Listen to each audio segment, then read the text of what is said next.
berikutnya datangnya dari Pak Hasan di Jember. Mau tanya Ustaz, kriteria wali itu seperti apa? Apakah harus alim dulu katanya Ustaz? Dan kalau merokok apa bisa jadi wali katanya Ustaz? Yang kedua, zakat itu diberikan kepada kiai yang kaya atau ke masjid juga bisa menerimanya? Sering kita ditanya hal ini dan juga sering sudah kita jawab dengan jawaban Nabi SAW ketika turun ayat Al-Quran, Inna awliya Allah la khawfun alaihim wa lahum yahzanun. Mereka lah awliya Allah yang tidak ada sedih, susah, takut dan seterusnya. Sahabat bertanya, manhum ya Rasulullah, manhum awliya Allah, siapa mereka awliya Allah, apa tandanya ya Rasulullah?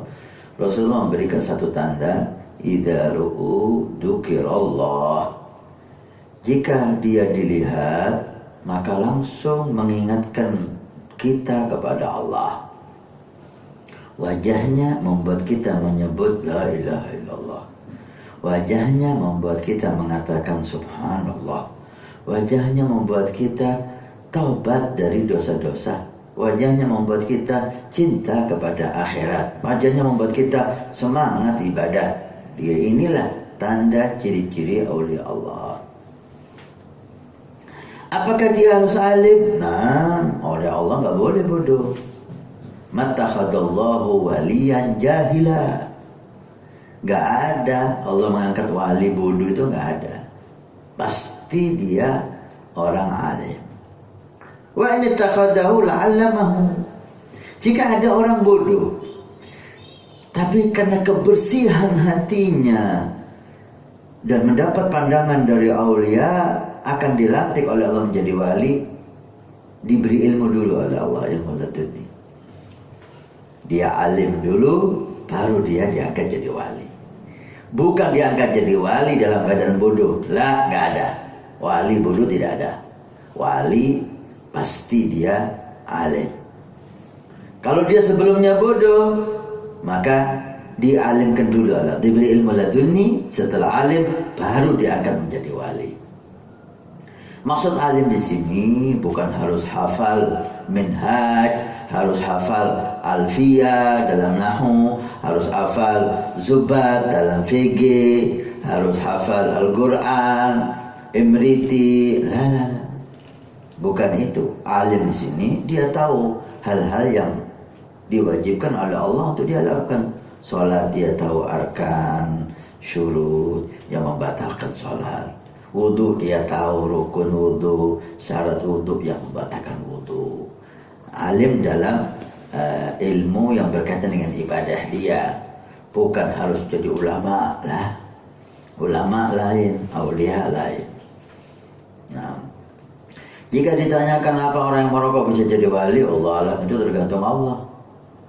Bukan hak saya memvonis dan bukan hak siapapun memvonis.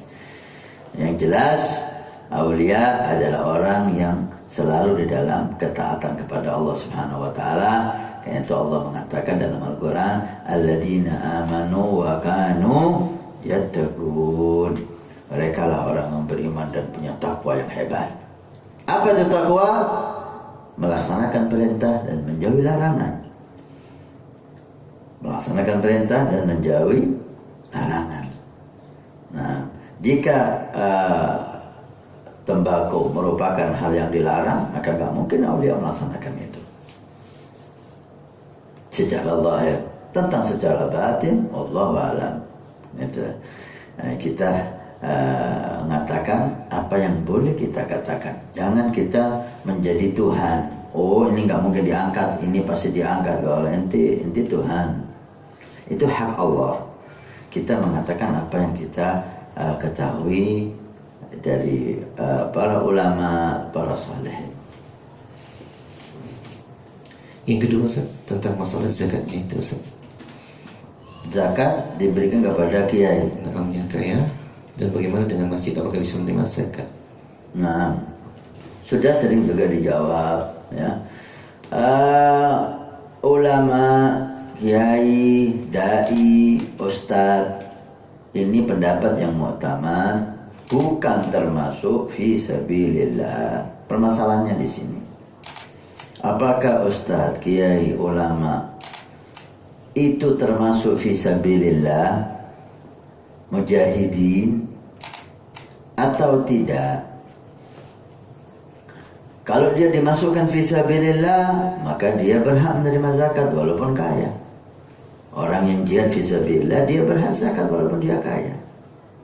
Tapi ulama bersepakat dalam pendapat yang mutamad, ya, pendapat yang mutamad. Ada khilaf tapi sangat lemah sekali. Dalam pendapat yang mutamad dan yang sangat kuat bahwa ulama, dai, ustadz fi sabilillah fi makna, dalam makna, dalam pahala, bukan di dalam bab zakat. Jangankan ulama, santri aja fi sabilillah. Man kharaja min baitihi li talibil ilmi fahuwa fi sabilillah hatta yarji'a. Siapa yang keluar dari rumahnya untuk mencari ilmu agama Allah, hadir pengajian, hadir majelis ta'lim, mudah-mudahan majelis kita masuk di dalam hal ini, maka dia fi sabilillah sampai dia pulang. Ini fi makna, bukan dalam bab menerima zakat. Untuk menerima zakat, ulama, ustadz, dai, santri bukan masuk fisabilillah. Maka dia boleh menerima zakat kalau dia miskin. Mereka boleh menerima zakat kalau dia banyak hutang. Kalau tidak ada semua sifat-sifat yang 8 itu, maka dia tidak boleh menerima zakat karena dia ustadz, karena dia dai, karena dia kiai. Ini pendapat yang mutamad. Ataupun masjid, ataupun pondok pesantren.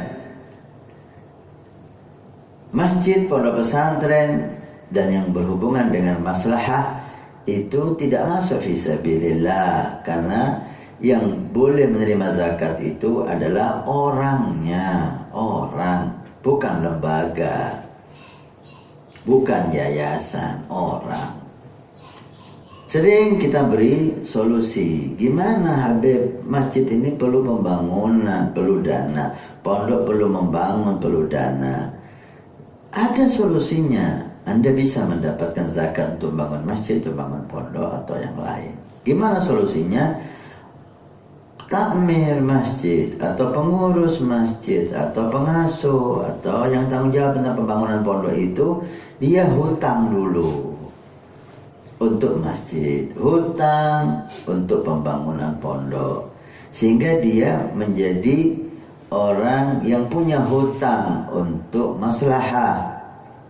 Orang yang punya hutang untuk maslahah masjid, pondok boleh menerima zakat walaupun dia kaya.